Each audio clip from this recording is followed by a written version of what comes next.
नमस्कार मित्रांनो, पशुसंवर्धनातून रोजगार ही संकल्पना प्राधान्याने स्त्रियांसाठी पुढे येते. पशुसंवर्धन आणि दुग्ध व्यवसाय विभागाने ही संकल्पना राबविताना त्यांच्या विविध पशुपालनाच्या योजनांमध्ये स्त्री लाभार्थींना 30% प्राधान्य दिले जाते आणि नेहमीच्या रुळलेल्या वाटांपलीकडे जाऊन काहीतरी करण्याची उर्मी म्हणजेच गरज जोर धरत असताना त्यात सुरक्षित तरुणींनी मागे नाहीत. या आधुनिक तंत्रज्ञानाने शेती आणि शेतीपूरक व्यवसाय करण्याकडे स्त्रियांचा कल वाढलेला आहे. तर या पार्श्वभूमीवर शेतीपूरक व्यवसाय म्हणून ज्या ज्या गोष्टीकडे पाहिली जाते त्यात पशुसंवर्धनातून रोजगार ही संकल्पना प्राधान्याने पुढे आलेली आहे. ही संकल्पना राबविताना पशुसंवर्धन आणि दुग्ध व्यवसाय विभागाने त्यांच्या विविध पशुपालनाच्या योजनांमध्ये स्त्री लाभार्थींना 30% प्राधान्य दिले जाते.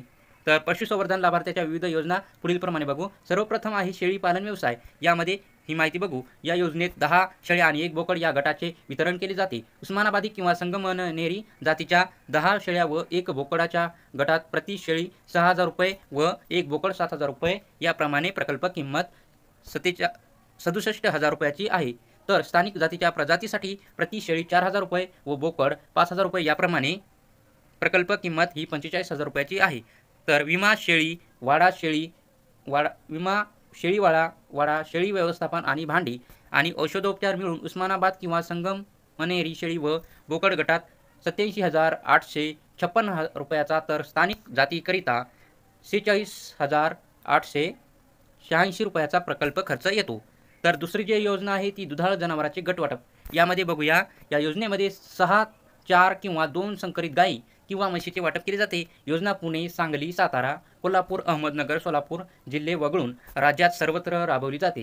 तर नंबर 3ची जी आहे कोंबडी पालन व्यवसाय. याविषयी माहिती बघूया. 1,000 कोंबड्यांचे संगोपन करून व्यवसाय सुरू करण्यासाठी पक्षीगृह, स्टोअर रूम, विद्युतीकरण आणि खाद्य पाण्याची भांडी असा मिळून प्रकल्प खर्च हा 2 लाख रुपये 25,000 रुपये इतका येतो. आणि तिन्ही योजनांचे अनुदानाचे स्वरूप बघू मित्रांनो. तर या तिन्ही योजनेत सर्वसाधारण म्हणजेच खुल्या गटातील म्हणजे जनरल गटातील लाभार्थींना प्रकल्प खर्चाच्या 50%, तर अनुसूचित जाती आणि जमातीच्या लाभार्थ्यांना 75% अनुदान दिले जाते. म्हणजेच मागासवर्गीयसाठी 75% अनुदान आणि जनरलसाठी 50% अनुदान आणि खुल्या गटातील लाभार्थ्यांना उर्वरित 50%ची, तर अनुसूचित जाती आणि जमातीच्या लाभार्थ्यांना 25%ची रक्कम स्वतः किंवा बँकेकडून कर्ज स्वरूपात उभारता येते म्हणजेच भरता येते. त्यानंतर तुम्हाला या योजनेचा लाभ घेता येतो. यात खुल्या गटातील लाभार्थींना प्रकल्प खर्चाचा 10%, तर अनुसूचित जाती आणि जमातीच्या लाभार्थ्यांना 5% रक्कम स्वतः भरली आणि बाकीची रक्कम बँकांकडून कर्ज स्वरूपात घेतली तर त्यांना प्राधान्य दिले जाते.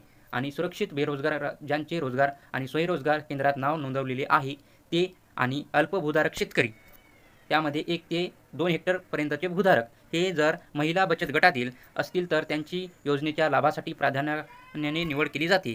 तर या तिन्ही योजनांमध्ये अंमलबजावणी अधिकारी हे जिल्हा पशुसंवर्धन आयुक्त आहेत. जिल्हाधिकाऱ्यांच्या अध्यक्षतेखाली समितीकडून योजनेची लाभार्थी निवडलेले जातात. पशुवैद्यकीय दवाखान्यात किंवा पंचायत समितीच्या पशुधन विकास अधिकाऱ्याकडे संपर्क साधून योजनेचा लाभ घेता येतो.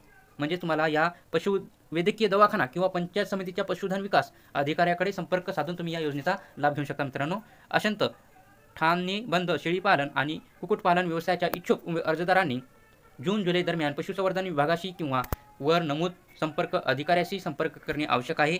या तिन्ही नाविन्यपूर्ण योजनांशिवाय पशुसंवर्धन विभागाकडून काही जिल्हास्तरीय योजनांची अंमलबजावणी देखील केली जाते. यामध्ये जिल्हास्तरीय अनुसूचित जातीच्या लाभार्थ्यांना 2 दुभत्या जनावरांचे गट वाटप योजना, अनुसूचित जातीच्या लाभार्थ्याकडील पशुधनाच्या दुभत्या जनावरांच्या भाकड खाद्यपुरवठा योजना, अनुसूचित जातीच्या लाभार्थ्यांना पशुसंवर्धनविषयक प्रशिक्षण आणि अनुसूचित जातीच्या लाभार्थ्यांना 10 शेळी व 1 बोकड अशा जनावरांचे गटपद्धतीने वाटप केले जाते. एकात्मिक कुक्कुट विकास योजना, राज्यातील गायी तसेच म्हशींची उत्पादकता वाढवण्यासाठी आनुवांशिक सुधारणा कार्यक्रम,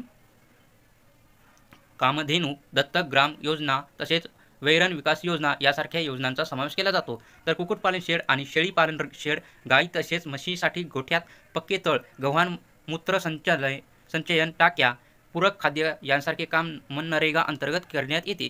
जिल्हास्तरीय योजनांची अंमलबजावणी जिल्हा परिषदेच्या जिल्हा पशुसंवर्धन अधिकाऱ्यामार्फत होते. जिल्हास्तरीय योजनेचे काही लाभार्थी हे जिल्हा पशुसंवर्धन आयुक्त यांच्याकडून, तर काही लाभार्थी हे जिल्हा पशुसंवर्धन अधिकारी जिल्हा परिषद यांच्यामार्फत निवडले जातात.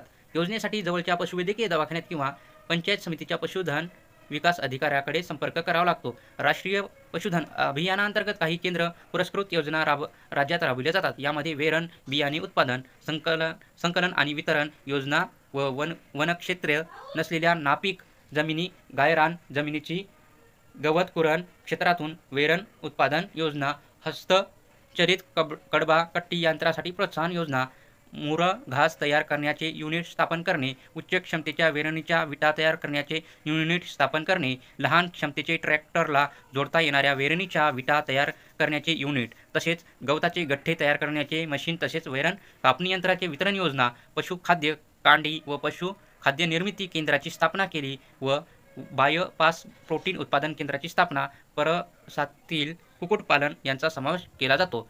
तर ही माहिती तुम्हाला चांगली वाटली असेल तर आमच्या चॅनलला सबस्क्राईब करा. धन्यवाद.